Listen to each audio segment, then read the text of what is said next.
Hi friends, అందరూ బాగున్నారా? ఈరోజు నేను chicken and egg fried rice అయితే చేస్తున్నాను ఫ్రెండ్స్. ఫస్ట్ దానికోసం నేను 1/2 kg చికెన్ అయితే తీసుకున్నాను. దాంట్లో అన్ని మసాలాలు వేసి కలిపి పెట్టాను. అన్నీ కలిపి 1 అవర్ అయితే మ్యాగ్నేట్ చేశాను. దీంట్లో నేను ఏమేసానంటే ఉప్పు, కారం, పసుపు, 1 స్పూన్ మైదా పిండి, 1 స్పూన్ కార్న్ఫ్లోరు, 1 కోడిగుడ్డు, అల్లం వెల్లుల్లి పేస్ట్, కొంచెం గరం మసాలా ఇవన్నీ వేసి నేను కలిపి కొంచెం కరివేపాకు వేసి కలిపి పక్కన పెట్టాను. ఇప్పుడు ఇదైతే నేను ఫ్రై చేసుకుంటాను. ఆయిల్ అయితే వేడవుతుంది ఫ్రెండ్స్. ఇదంతా ఫ్రై చేసేసి తర్వాత ముందు రైస్ కూడా వండుకోవాలి. మనం రైస్ అయితే చల్లారాలి. వేడిగా ఉంటే ముద్దగా ఉంటుంది. ఈ రైస్ని మనం ఇది వండేసాం కదా, ఒక బేషన్లో వేసి కొంచెం చల్లార్చుకోవాలి. ఇదైతే బేషన్లో వేస్తాను. చికెన్ అయితే ఫ్రై చేస్తాను. ఇది చేశాక మళ్ళీ చూద్దాం ఫ్రెండ్స్. చికెన్ అయితే ఫ్రై చేసుకున్నాం ఫ్రెండ్స్. కొంచెం పెద్ద ముక్కలుగా అనిపిస్తే నేను కొంచెం కట్ చేశాను. ఇవైతే ఫ్రై చేసి పక్కన పెట్టేసుకున్నాము. ఇప్పుడైతే ఒక వెడల్పాటి దబ్రా పెట్టాను. దీంట్లో మనకి రైస్కి సరిపడా అంతా నూనె పోసుకోవాలి. నూనె అయితే నేను 1/2 kg రైస్ కదా ఫ్రెండ్స్, ఒక 100 గ్రాములు నూనె పోస్తాను. ఒక 100 గ్రాముల కన్నా కొంచెం తగ్గించాను, ఎక్కువ అయ్యిద్దని. నూనె అయితే కొంచెం వేడెక్కింది ఫ్రెండ్స్. ఇప్పుడు ఇవి చిన్నులపాయలు వలిసి కట్ చేసుకొని అవి వేసుకుంటున్నాను.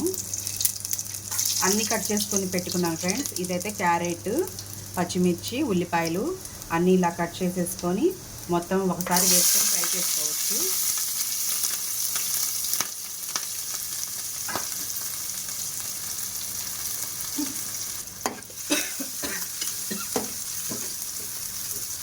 కొంచెం ఫ్రై చేసుకోవాలి. కొంచెం మిడిల్ ఫ్లేమ్ పెట్టి ఫ్రై చేసుకోండి ఫ్రెండ్స్. మరీ పెద్దది పెట్టబాకండి. ఇవి కొంచెం ఎర్రగా ఫ్రై అయ్యాక క్యాబేజీ వేసుకుందాము. ఇవి కొంచెం ఫ్రై అయ్యాయి కదా ఫ్రెండ్స్, ఇప్పుడు క్యాబేజీ వేసుకుందాము.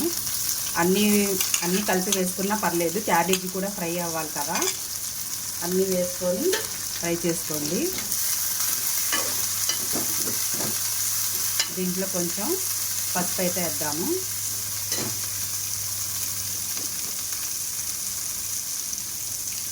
సరిపడంత పసుపు అయితే వేసాను.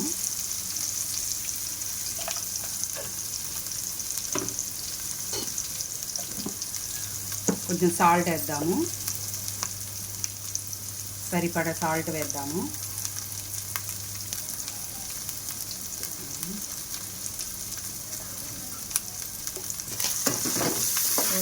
మొత్తం వేసి ఫ్రై చేద్దాం. కారం ఇప్పుడే వేయకూడదు ఫ్రెండ్స్. కారం వేస్తే మనకి కోరు వాసన అనేది వచ్చేసిద్ది. అందుకని కారం లాస్ట్లో వేసుకోవచ్చు. ఇది ఫ్రై అయ్యాక వేసుకొని అప్పుడు చికెన్ వేసుకోవచ్చు మనం. ఇది కొంచెం బాగా ఫ్రై చేసుకోండి. ఇవన్నీ ఉడకాలి కదా. కొంచెం చిన్న ఫ్లేమ్ పెట్టుకొని ఫ్రై చేయండి. మరీ చిన్నది పెట్టకండి, కొంచెం మిడిల్ ఫ్లేమ్లో పెట్టి ఫ్రై చేయండి.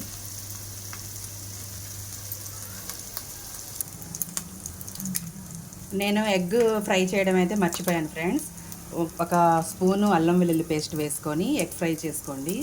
అల్లం వెల్లుల్లి పేస్ట్ కంపల్సరీగా ఉండాలి, లేకపోతే మనకి ఫ్రైడ్ రైస్ రుచి రాదు. ఇది కొంచెం ఫ్రై అయ్యాక ఎగ్ వేసుకుందాము.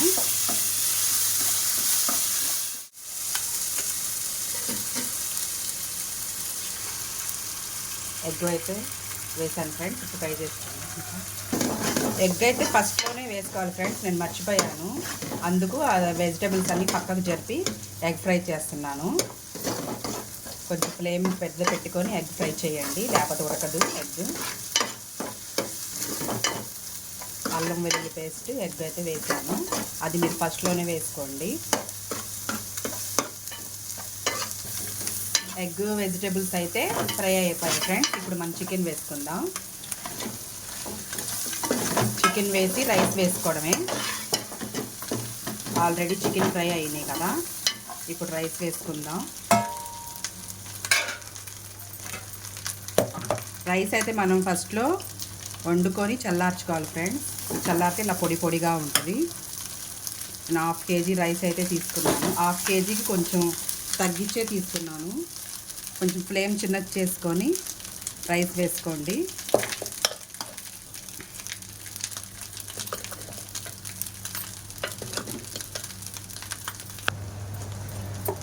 కొంచెం కారం వేసుకుందాం. ఎక్కువ తినేవాళ్ళైతే 2 స్పూన్స్ వేసుకోండి, తక్కువైతే 1 స్పూన్ చాలు. నేను వేసి బాగా చిన్న ఫ్లేమ్ మీద పెట్టి ఫస్ట్ కలుపుకోండి. తర్వాత కొంచెం ఫ్లేమ్ పెద్దది చేయొచ్చు. ఇదంతా బాగా కలపాలి. దీంట్లో ఇంకా సోయా సాస్, చిల్లీ సాస్ అవన్నీ వేసుకోవచ్చు. అవన్నీ మేము లేకుండా చేస్తున్నాం ఫ్రెండ్స్. అవి అయినా లేకుండా అయినా చేసుకోవచ్చు, బాగుంటుంది. హెల్దీగా ఉంటుందని ఆ సాస్లు మేము వేయకుండా చేసాము. మీరు కూడా ఇలా తప్పకుండా ట్రై చేయండి ఫ్రెండ్స్. బాగా కలుపుకోండి. కొంచెం మిడిల్ ఫ్లేమ్ మీద పెట్టి కొంచెం సేపు ఫ్రై చేయండి. ఇంకొంచెం పెద్ద బాండీ తీసుకున్నా పర్లేదు. బాగా కొంచెం సేపు ఫ్రై చేస్తే బాగుంటుంది. తప్పకుండా ట్రై చేయండి ఫ్రెండ్స్. కొత్తగా చూసేవాళ్ళైతే సబ్స్క్రైబ్ చేసుకోండి. ఒక 2 మినిట్స్ చిన్న ఫ్లేమ్ పెట్టి అలా మళ్ళీ కలపండి.